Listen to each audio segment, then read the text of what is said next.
place like Nebraska, right? Or is there? You know, no matter how good it gets, there's always something to change. You know, it could be a neighbor, it could be a job, it could be Congress, or how about an entire culture? That's what we're going to talk about tonight, is changing our culture. And so, you know, I'll admit to you, I'll embrace my awkwardness.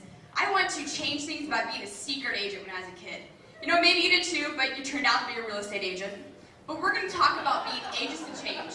So there's two service models of approach. Community service is like a bandage. It doesn't fix the problem. But service learning does. It's like medicine. It changes it.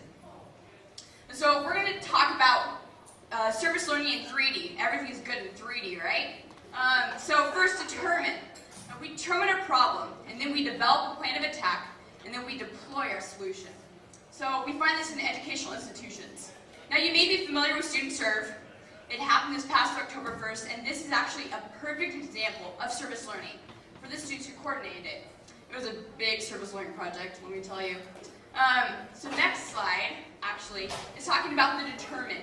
A group of kids actually determined that youth need to be more involved in giving back to the community. It's part of being a citizen, practicing good citizenship, and why can't we do it as high school students or elementary and middle school students? So, in a nutshell, Student Serve is one day every year in which students from little kindergartners to big high school seniors volunteering in their community. And, you know, we had about 9,000. Try imagine getting 4 friends together for lunch. We got 9,000 people on one day. So, how did we do it? How did we develop our plan of attack? Well, like all you adults, we had a directional team. We were more modern. We don't have a board of directors. And then we had task teams. Also, we were LPS's second district initiative ever. And parents, we also encouraged them to serve along with their kids. And also, no, parents, just to let you know, we really do watch you. And so, please role model for us, right? Businesses, also, they really helped fund local Lincoln businesses. The media did a great job of helping cast the vision, and organizations actually provide a location of work for kids to do. So here are some examples. In general, high and middle school students, high school students volunteered in businesses and organizations across Lincoln, while elementary and middle school students worked on their school grounds and in the surrounding neighborhoods. And so, now what about the deploying our solution stage? Now how'd it go? We had 9,000 people out on one day. That's pretty amazing, actually. You know, students, teachers, parents, they did a number of things this past October 1st.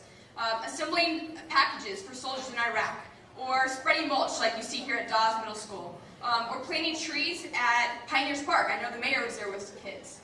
So now, why are we doing this? Well, we fit right in line with LPS's mission to raise productive and civic-minded students. But even more, there's new state legislation now requiring high school students by law to serve in their community. But I think the greatest reason is we want to fix that stereotype of youth from being takers to givers.